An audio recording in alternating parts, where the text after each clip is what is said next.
सरकार ने उम्मीद दिखाई है, जैसे हमारे तारगामी साहब ने कहा कि लाइट तो दिखती नहीं है, हमारे यहाँ सबसे ज़्यादा पावर प्रोजेक्ट हैं जिनकी हम हमेशा बात करते हैं।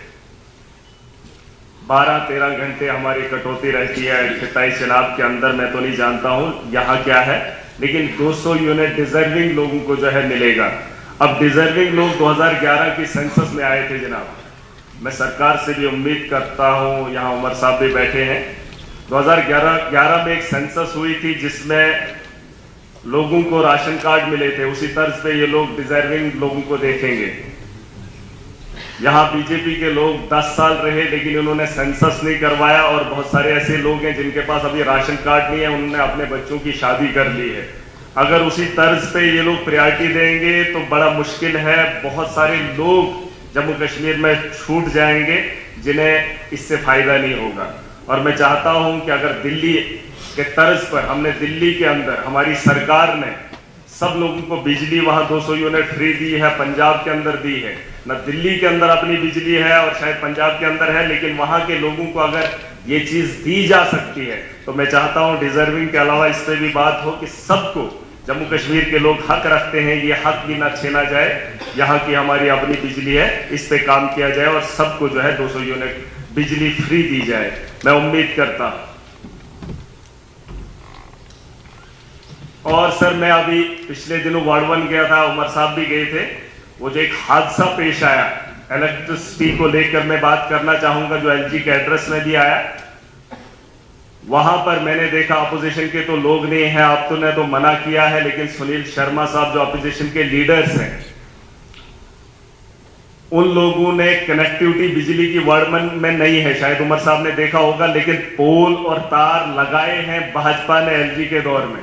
ये जो पीछे 5-10 साल निकले हैं उस दौर में वहां पर पोल और तार लगाए हैं, लेकिन कनेक्टिविटी नहीं दी है। 50-60 किलोमीटर कोई भी लाइन नहीं है, लेकिन उनके गांव में तार और पोल, मैं चाहता हूं उसकी इंक्वायरी हो कि वहां पर ये चीजें क्यों लगाई थी। मैं वार्ड 1 में जब गया था मैंने देखी थी, उन्होंने कहा लाइट तो हमने जिंदगी में नहीं देखी है, लेकिन पोल और तार यहां पर लगाए हैं। सर, ये गवर्नमेंट को लूटा जा रहा है, लोगों को बेवकूफ बनाया जा रहा है। इस तर्ज पे अगर हमारे यहाँ पिछले 5 या 10 सालों में काम हुआ है, इसकी इंक्वायरी होनी चाहिए। उसके अलावा रोड्स को लेकर बात हुई है, एक उम्मीद की किरण दिख रही है, लोग इस पे चर्चा कर रहे हैं, होना भी चाहिए। हमारे यहाँ कई साल पहले हमारे रोड्स बने जिसमें हाईवेज है, लिंक रोड्स हैं।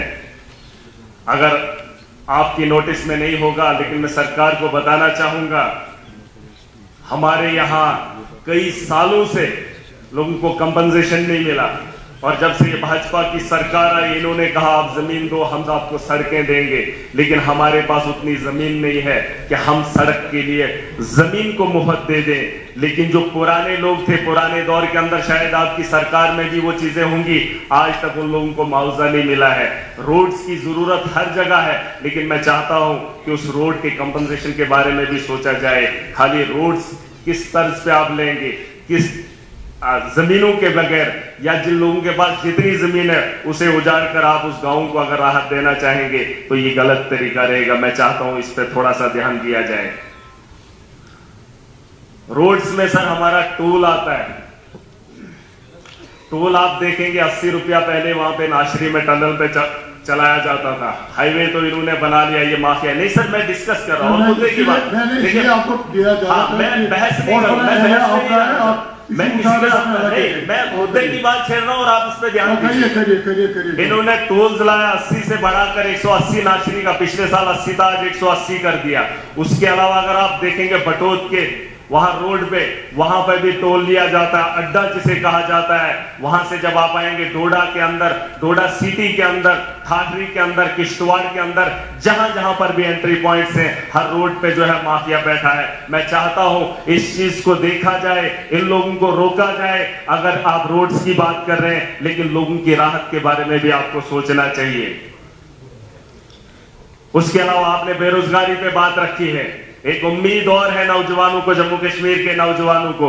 मैं चाहता हूं सरकार ने जो उम्मीद दिखाई है, जल्द अज जल्द जो वेकेंट पोस्ट हैं उनको फिल किया जाए, और उसमें एज रिलैक्सेशन का होना बड़ा जरूरी है।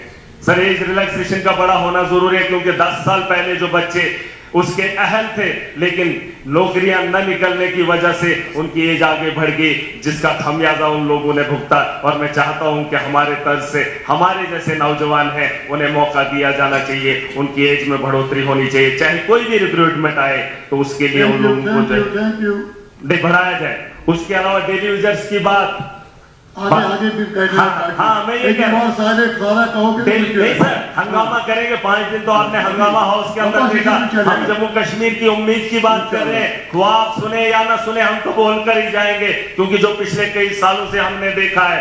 डेली यूजर्स की बात हो रही है, कई सालों से 20-20 साल उन लोगों ने दिए, लेकिन क्या मिला उनको? वो लोग खत्म भी हो जाएंगे, रिटायर भी होंगे, लेकिन उनकी सुनवाई नहीं हुई, जिसमें पीडीडी, पीएचई, फॉरेस्ट, एनवाई के रहबरे खेल और नहीं सर, अब नहीं इतने दिनों के बाद नहीं, ये तो सुनना पड़ेगा आपको। पाकिस्तान की बात करूं, पाकिस्तान की बात करूं सर, मेरी बात सुन लीजिए, मैं मुद्दे की बात कर रहा हूं, बिना बहस के, बिना मुझे करने दीजिए।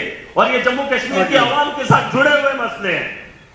शेख खुर्शीद साहब, नहीं सर, मैं खत्म कर रहा हूं, 2 मिनट दीजिए, मैंने तो तभी कुछ स्पेसिफिक आप बोल देना सर, मैं वही कह रहा हूं। बैठिए आप रिटर्न दीजिए, मैं भेजूंगा ऑनरेबल चीफ मिनिस्टर को, जो पॉइंट है आपके। मैं चाहता हूं कि जो भी रिक्रूटमेंट निकलेगी, चाहे वो तहसील लेवल की हो, डिस्ट्रिक्ट लेवल की हो, आप हमें कंपटीशन में स्टेट लेवल के साथ नहीं लाइए, नेशनल लेवल के साथ नहीं लाइए। मैं चाहता हूं जो पंचायत लेवल की है, पंचायत लेवल पर लाई जाए। चले आप प्लीज कंटिन्यू। स्पीकर साहब,